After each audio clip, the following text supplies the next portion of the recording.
अँकर आज आपल्याकडे एक उद्योजक आलेले आहेत, जाणून घेऊया त्यांच्याबद्दल.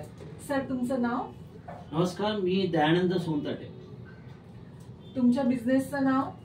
DS एंटरप्राइजेस, PF कन्सल्टंट आणि ऑनलाईन सर्व्हिसेस हे माझे बिझनेसचं नाव आहे. हा बिझनेस तुम्ही कधीपासून सुरू केला? 13 एप्रिल 2020 पासून माझ्या व्यवसायाची सुरुवात झालेली आहे. त्यावेळेला लॉकडाऊन सुरू झालं आणि लॉकडाऊनमध्ये एक उदरनिर्वाहाचं साधन म्हणून मला ह्या व्यवसायाची सुरुवात करावी लागली. आणि माझा जो बॅकग्राऊंड होता तो HR क्षेत्रातला होता आणि त्या HR क्षेत्रातल्या लोकांना सदुपयोगी काम त्याचं व्हावं आणि माझ्या माझ्या HRच्या नॉलेजचा लोकांना फायदा व्हावा या दृष्टीने मी हा व्यवसायाला सुरुवात केला. DS एंटरप्राइजेस मध्ये कोणत्या सुविधा उपलब्ध आहेत, म्हणजे कोणत्या कोणत्या प्रकारचं तुम्ही सर्व्हिसेस देता क्लायंटना? ज्या वेळेपासून मी DS एंटरप्राइजेस सुरू केलं तर त्यावेळेला व्यवसायाबरोबर मी पहिल्यांदा कॉन्सन्ट्रेट केलेलं होतं प्रॉव्हिडंट फंड कन्सल्टंट म्हणून. तर जे नोकरदार वर्ग आहेत, जे एम्प्लॉई पूर्ण भारतवर्षामध्ये, कारण मी तुम्हाला सांगितलं की माझा जो बॅकग्राऊंड होता तो HR क्षेत्रातला होता. मी कोकिलाबेन हॉस्पिटलमध्ये HR म्हणून कार्यरत होतो काही वर्ष आणि त्याच्यानंतर त्या अनुभवाचा फायदा व्हावा या उद्देशाने मी एक एक करत PF कन्सल्टंट सुरू केली आणि त्या कन्सल्टंट बरोबर मी इतर सुविधांना पण सुरू केलेल्या आहेत. त्याच्यामध्ये ई-सेवा केंद्र प्रकारे म्हणू शकता, pan card, passport, gazette, domicile certificate, जे व्यवसायाला लागणारं उद्यम रजिस्ट्रेशन, अशा विविध ज्या ऑनलाईन सर्व्हिसेस आहेत त्या मी सुरुवात केलेली आहे. म्हणजे तुम्ही तुमचं क्लायंट कसं येतो तुमच्याकडे, म्हणजे कसं संपर्क साधता क्लायंटशी, की कोणत्या ऑफिसेस मध्ये जाता किंवा कॉर्पोरेट्स मध्ये वगैरे जाता?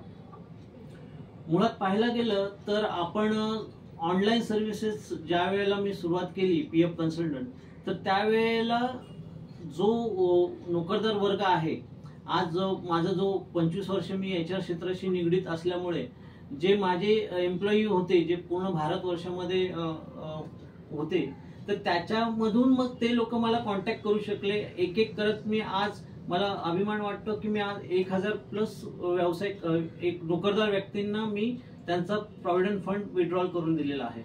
वा, क्या बात आहे, चांगली गोष्ट आहे. कारण जर जॉब सोडला आणि नंतर त्यांना जर PF मिळत नसेल आणि मार्ग माहित नाही की काय करायचं, त्यांना तुम्ही मदत केली, खूप छान. तुम्ही एकटेच हे करता की तुमच्याकडे अजून काही सबऑर्डिनेटर्स पण आहेत तुमचे?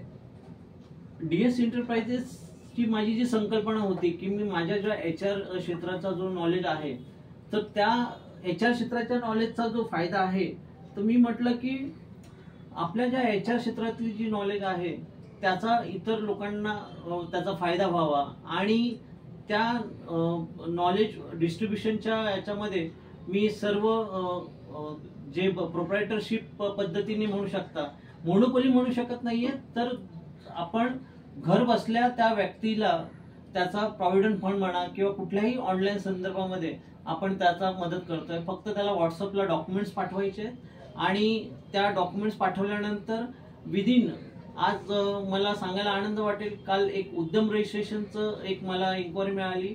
निव्वळ अर्धा तासामध्ये मी त्याला त्या सर्टिफिकेट त्याला देऊ शकलो. छानच.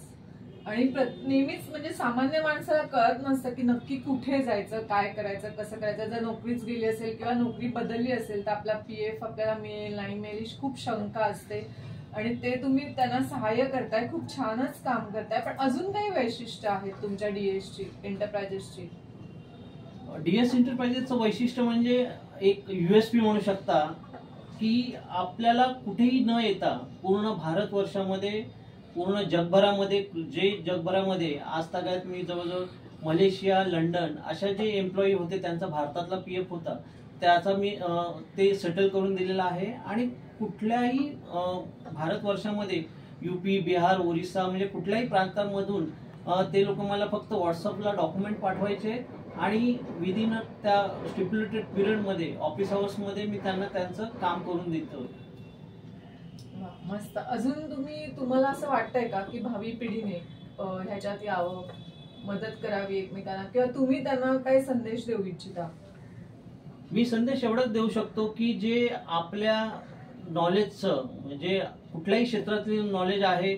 आज तुम्ही पाहिलं असेल की CSC सेंटर्स बरेच ठिकाणी आहेत, पण त्यानुसार प्रत्येक जण आपल्याला अपडेट होणं गरजेचं असतं आणि त्या नॉलेजचाच लोकांना त्याचा फायदा झाला पाहिजे, पिळवणूक होता कामा नये आणि त्यानुसार जर लोकोपयोगी आपण कामं केली तर त्याचा निश्चितच आपल्याला त्याचा फायदा मिळतो.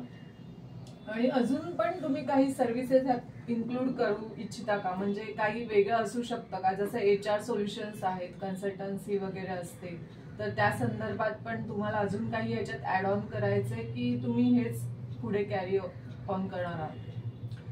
मुळात ज्या पद्धतीने मी म्हटलं की प्रॉव्हिडंट फंड कन्सल्टिंग म्हणून मी सुरुवात केली होती, पण त्या अनुषंगाने जसे जसे एम्प्लॉईज त्यांच्या ज्या काही ऑनलाईन सर्व्हिसेसच्या गोष्टी होत्या, ज्याच्यामध्ये पॅन कार्ड म्हणा, पासपोर्ट, डोमेसाईल आदी ह्या ज्या सेवा, त्या एक एक करत आज मी ते सब हे केलेलं आहे आणि सब सर्व्हिसेस सुरू केलेल्या आहेत आणि त्याच्यामधूनच आणखी कुठल्याही त्या क्षेत्राशी निगडीत ऑनलाईन सर्व्हिसेस क्षेत्राशी निगडीत आणखी जर आपल्याला ऍडिशन करता येईल तर त्याचं नक्कीच मी विचार करेन.